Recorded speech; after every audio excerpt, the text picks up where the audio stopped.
Asus, the dominant motherboard producer, trusted by gamers for being premium and reliable. But they were wronging customers for years.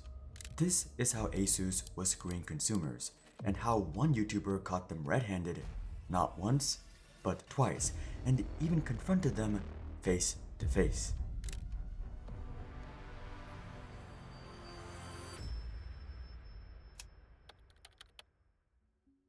Asus was at the top of the game. Out of 37 million projected motherboard sales, 15 million were from Asus, with Gigabyte far behind at 9 million. Asus even held over 38% of the global market share and was a $10 billion company, and perhaps even stronger was their reputation. They were the enthusiast's choice. They were innovative, reliable, and had great performance. Their gaming brand, Republic of Gamers, is also huge. And Asus isn't just motherboards either. They compete across the full stack: GPUs, laptops, monitors, gaming handhelds, pretty much every product line in PC gaming. But soon, cracks in Asus's pristine brand began to show. In early 2023, users were noticing AMD Ryzen CPUs, specifically the 7000X 3D line, were physically bulging and charred. Users were, understandably, very alarmed. When investigated, the community found a common factor: Asus, specifically the Asus 7800X 3D motherboard. Customers began to compile more cases of this. What was going on? Well, that question brings us to Asus's worst nightmare. In the comments of one of the posts, a user asked if they could buy both the board and the CPU to investigate. This was GamersNexus, a hardware review and a tech journalism channel, and soon they revealed their findings. We conducted internal failure analysis. We saw scorch marks in the same spot on 3 dead CPUs, the center of the I/O die and the edge of the CCD, and that immediately pointed us to the root cause. Holy shit, it's at 35 amps. Oh, it's on fire. Yeah, I can smell it. Here's what happened. In the Asus BIOS, or Basic Input-Output System, there's an overclock setting called Expo, which allows RAM to run at its high advertised speeds instead of the default slower speeds. Gamers often overclock their components to get the most performance out of them. When you overclock with a setting like Expo, the motherboard also needs to increase a separate voltage called SoC, which runs through the CPU. But Asus was setting this way too high. The BIOS on the Asus motherboard showed 1.35 volts, already high for an AMD CPU. But physically measuring the motherboard, Steve from GamersNexus showed the real number was between 1.39 or even 1.4 volts. Doesn't sound like much, but it was enough to physically burn the CPU. That's not supposed to be like that. And the reason to blast the SoC voltage like this largely comes down to laziness. It's the lazy way to ensure that there's wide compatibility without finer, deeper tuning to the BIOS in order to get the memory compatibility that they want. Yet Asus, somehow in attempting to fix it, was about to make the problem much worse. Asus sent out a BIOS version 1410, and users noticed something very strange. Asus does not give any warranties as to the suitability, compatibility, or usability of the UEFI, its firmware, or any of its content. That's right, while rolling out a fix, they quietly added that downloading it would void your motherboard warranty. Insane, but it somehow gets worse. Asus noted that any intentional manipulation can damage the processor, socket, and motherboard. They're technically right, but here they're referring to Expo. There's intentional manipulation, and then there's running Expo, a heavily marketed, widely used feature. Asus also quietly removed the older BIOS versions from their download page. So customers could stay on the original BIOS and risk burning their CPU, or install the fix and lose their warranty. Great. Either way, Asus wins. At least, that's probably what they thought. Asus, that's not how any of this works. You don't ship a product that kills other products which are attached to it, and then ship an update that says, oopsie, now it won't kill the things that it attaches to anymore or itself, and it's resolved, but also if you install this, you omit or forego your warranty. It's like it puts them in a better situation. Steve also pointed out that if you did follow Asus's guidance to not use Expo, you'd see major performance drops. You know, on the big fancy gaming motherboard you spent hundreds of dollars on. This follow-up video passed 1.1 million views in just 1 month, and soon it began to spread. Asus just made it super obvious that they are a company that is no longer worthy of allowing them to sponsor us or your money. For those who dare, went from a live, love, laugh marketing tag to an actual threat. Awesome. I don't understand how Asus went from slightly more expensive but feature-rich and reliable a decade ago to overpriced gimmicks and missing out on important features. Massive shame. Asus used to be one of the brands I could trust. It was all falling apart, including Asus's prestigious reputation. The thing is, even with the burning socket, things could have been very different. And that's the sad part, because Asus is a brand that has the brand presence and power and money to come out and turn this into a massive marketing win. So, what happened? Asus released a statement. We want to address the concerns that have been raised by our users about whether recent BIOS updates will impact the warranty of Asus AM5 motherboards. They outlined that contrary to their BIOS update, the warranty would cover the motherboard including Expo use. Though it doesn't seem like there was compensation for those who already had burned CPUs, and unfortunately, this was just the beginning. This, somehow, wasn't even the worst thing Asus would do, and guess who was about to catch them red-handed? But this time, it would be different, and would set up a long string of dominoes ending with Steve confronting Asus face to face.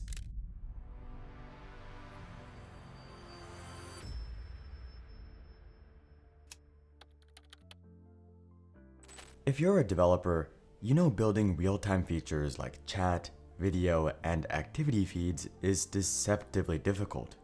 And when you finally deploy them after months, even more problems pop up. What happens when you hit 10,000 concurrent users instead of 10? It's months of build time and problem solving. And the worst part, people have already solved these problems. So why build it all over again? Just use Stream. Stream gives you production-grade chat, video, audio, and activity feed APIs through one platform. Their SDKs cover iOS, Android, React, React Native, and Flutter on the client side. You get pre-built UI components, but also raw API access if you'd like to build that yourself. Building real-time communication infrastructure from scratch can take months, but often you just don't have enough runway, especially in a startup. But with Stream's APIs, it can be ready to ship in just a few days, so you can focus on what really needs your attention.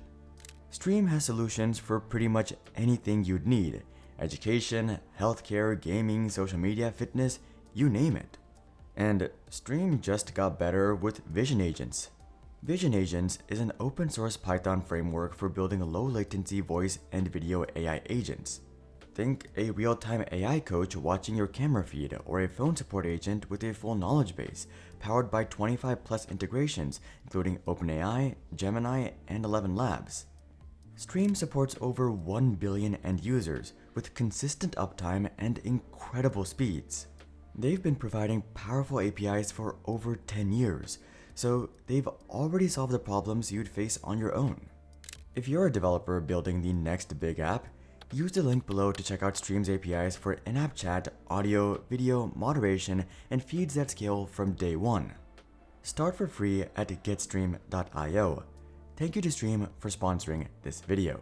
Something Asus is unfortunately known for is bad customer service. They will look for any way to void your warranty and even damage your device themselves. I sent my laptop for repair. The problem was fixed, but I received it back with new damages. There is now a dent on the back of the screen that wasn't there before, and there are slight bulges on the left and right sides of the trackpad. Not only are customers' devices treated poorly, but they also try to make customers pay for something that should actually be covered by the warranty. To be honest, the entire process feels like dealing with a fraudulent company that is trying to scam you. This was shockingly common, but There wasn't much people could do. They were negligent and slow, but Asus had all the power here. The problem though is that every now and then you stumble onto someone who flips the power dynamic. Just 1 year after the burning CPU scandal, GamersNexus sent in a defective ROG Ally handheld. But unbeknownst to Asus, this would be an experiment, and they documented everything. In addition to super high resolution photos, we also took microscope shots of the PCBs, the connectors, we logged the level of stripping on the screw heads, and we logged any damage of our own to the plastics. We also removed our SSD, because our advice to anybody sending a device in for repair of any kind is to remove the drive. As soon as Asus received the ROG Ally, the red flags appeared. The same day, Asus emailed us with this, quote, "We would like to inform you that your product is out of warranty or judged as customer-induced damage, CID, thus the repair charge shall be applied. Our service center will contact you with more detail." There was no way for us to respond to this. They don't have an option to reply, and in fact, the email was sent from a no-reply mailbox, which if you replied to it, gets bounced as failed to send. Asus claimed the device had signs of damage which is not covered under warranty. So, what was the damage? But it gets even weirder. There is no presented option to reject the unnecessary paid-for repair and accept only a free repair covered under their own explicit policy.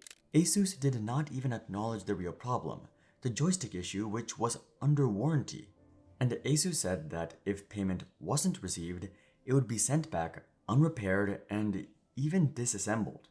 You would send Asus a faulty product, they would ignore it, void your warranty, charge you for something else, then threaten to send you back a truly unusable product. Many of these companies are breaking the Magnuson-Moss Warranty Act. The way the Magnuson-Moss Warranty Act works is the manufacturer must prove, the burden of proof is on them, when voiding your warranty, that you broke the device. They cannot have a warranty void if removed sticker, and they cannot say, well, you replaced the battery on your MacBook, therefore no warranty when your CPU or GPU dies, which is very common if you own an Apple product. But what made all this worse was the time pressure.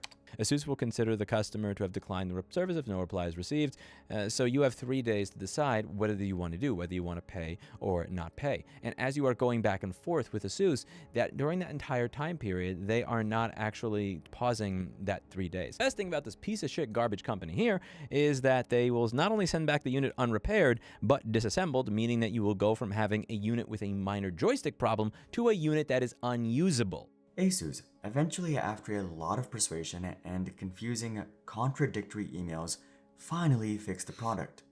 But here's the bigger problem. Steve didn't just get unlucky. These are routine for Asus.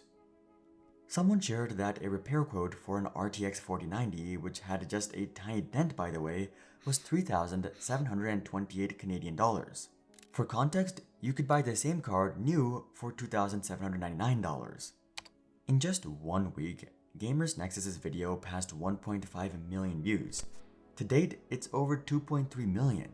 Says it actually looks like it's number 8 on trending, so good on him to be getting Asus in trouble for this garbage behavior. Asus's fraud was blown right open, and everyone's eyes were on them. So, how did Asus respond?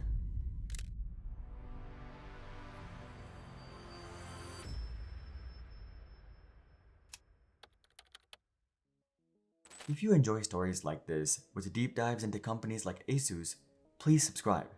It's free and we don't hit you with a secret repair fee down the road. Thanks. On May 16th, 2024, 5 days after the video, Asus issued a statement. A weird one.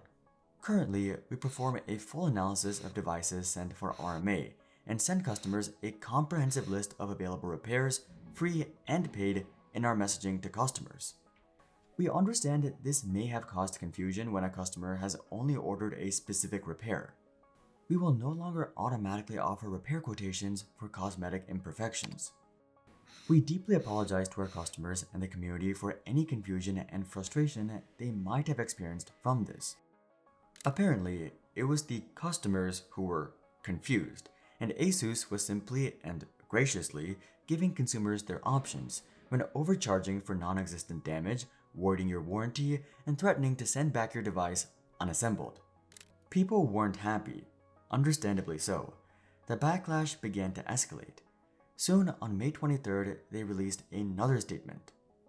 A more comprehensive overhaul to repairs, promises of better communication, documentation, changes to repair prices, all of which were notorious before, but customers still weren't convinced. This is just a PR stunt to make it look like they care and that they're doing something. They won't change. This is who they are. From now on, Asus goes on my warranty scammer list. Was anything going to change? Really? 2 days later, GamersNexus released a warranty response kit. If real change was going to happen, customers had to make themselves heard, but not to Asus, to the Federal Trade Commission. The page details steps to file a complaint along with everything a customer would need to know, and that's not all. We have begun the process of connecting with congressional and senatorial representatives, are contacting the Federal Trade Commission, and have begun interviews with experts and advocates for consumers on these matters. This was a big problem for Asus because they had already been on the FTC's watch list. They were one of 6 companies to receive a warning letter about illegal warranty terms. In the meantime, however, GamersNexus was going to confront Asus face-to-face in Taiwan. In their statements, their promises of changes were just broad statements. What were they actually going to fix? Across 2 different discussions over 3 hours, Steve pressed Asus on answers and commitments to improve RMA to make them accountable. And while there were some breakthroughs, the results were mixed. At the very least, Steve twisted their arm into agreeing to a list of changes. Then, a month later, in July 2024, the FTC sent a new round of warning letters to companies about making warranties void, including ASRock, Zotac, and Gigabyte, though not Asus, although they had already received a warning from the FTC in 2018. And that brings us to Asus today. Has anything changed? There are signs of improvement. Asus opened a new email where customers with past disputed warranty claims could submit them for re-review. And Asus, to their credit, went back and settled over 120 cases and reached out to over 300 customers who were incorrectly overcharged. A new repair center also opened in North America, instead of passing repairs to third parties at a lower cost. There's also more clarity, and any customer-induced damage cases have much more scrutiny. They've simplified the RMA search system and removed shipping fees for mixed repairs. A lot of good stuff to Asus's credit, but it's not perfect. It seems like a few things are slipping through. In December 2025, a customer sent a ROG RTX 5090 to RMA after random black screens. Asus declined the warranty due to a crack so small it was only visible under a microscope. They quoted 4,661 Canadian dollars to replace the card, even though brand new, it usually retails around 4,059 Canadian dollars. Even after months of back and forth, the best they could do was a 50% discount, even though it should be under warranty at no cost. Customers are still nervous about buying Asus, and I don't blame them. The damage has been done. Asus betrayed customers' trust. They tried to cut costs and avoid warranties wherever possible, and the reputation has taken a huge hit. They're still making money, of course, but dedicated fans and enthusiasts have moved on, and many will never return. It's going to take a long time to rebuild that trust, if ever. The crazy thing is that this isn't even the first time Steve from GamersNexus has gone head-to-head with a tech giant. If you want to hear about the Newegg controversy, check out this video. But until then, I'm Hari, and I'll see you guys on the next one.